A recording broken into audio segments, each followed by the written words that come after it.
था, जिसका विरोध गांधी जी ने भी किया था, जवाहरलाल नेहरू ने भी किया था।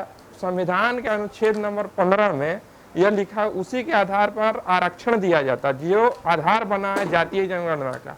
उसमें भी लिखा गया था कि लेवल प्लेइंग फील्ड देना है, मतलब कि कमजोर को उस आधार तक लाना है कि मजबूतों के साथ वो खड़ा हो सके।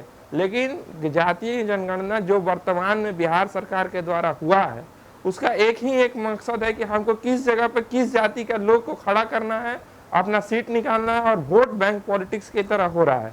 ना तो इससे गरीबी जाएगी, ना तो इससे एजुकेशन होगा, ना तो इससे डेवलपमेंट किसी प्रकार का होगा। बिहार में पुल बनता है, गिर जाता है, उस पर कोई बात नहीं होती।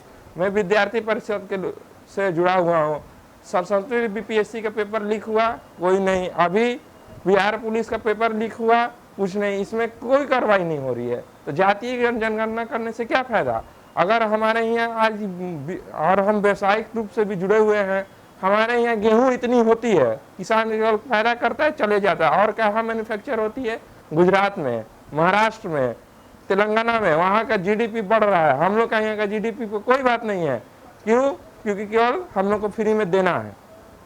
मेरे कहने का आधार यह है कि जो गेहूं हमारे खेत में हो रही है, उसका मैन्युफैक्चरिंग हमारे ही मिट्टी पे, धरातल पे क्यों नहीं हो रही है? उससे हमारे यहाँ के लोग को टैक्स देंगे, 100 लोगों को रोजगार मिलेगा। जब रोजगार मिलेगा तो टूरिज्म बढ़ेगा। टूरिज्म की बात होती है। यहाँ रोहतास में रोहतासगढ़ किला है, तुतला भवानी है। अगर यही मैं अभी गुजरात के कैमूर में भी कैमूर फोर्ट है, उसको हम लोग टूरिज्म के आधार पर नहीं दे रहे, ताकि गाड़ी वाले को भी बिजनेस मिलेगा, गुपचुप वाले को भी मिलेगा, बैलून बेचने वाले को भी मिलेगा। उससे सबसे बड़ी बात आपने जो कही गेहूं की भंडारण का, यहाँ पे यदि भंडारण, अगर धान का भंडारण होता है, चावल का, सारा राइस मिल आज हमारा यहाँ बंद है। क्यों?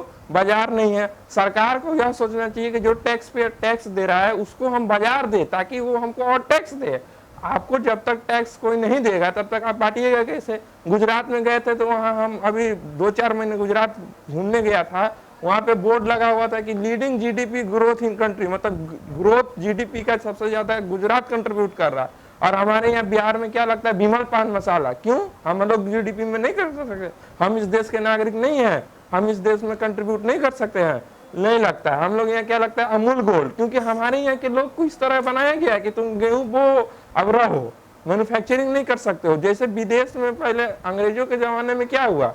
रॉ मटेरियल यहाँ से लेके गया, वहाँ मैन्युफैक्चर करके हम ही लोग का सूता को बेच दिया, कपड़ा में ला के 100 रुपए का चीज 1000 रुपए में। वो मैन्युफैक्चरिंग क्यों नहीं यहाँ होती है? कोसी नदी का बांध होता है, कोसी नदी के तट पे सारे मर जाते हैं। और गया में जाइएगा, नवादा में जाइएगा तो सुखाड़ रहता है। क्यों? मध्य प्रदेश में जैसे रिवर को लिंक किया गया, नर्मदा को इंदौर में लाया गया, उस तरह कोसी को हम गया में क्यों नहीं जोड़ सकते? वहां का पानी भी चल जाएगा, खेती भी होगा, बाढ़ भी सूख जाएगा। यह सब चीज में सरकार को ध्यान नहीं देना, केवल जातीय आधार पे भाग दे देना है कि ये तुम इतने जाति हो। हमको केवल पता चल जाए कितने जाति के लोग कहाँ हैं और कहाँ नहीं।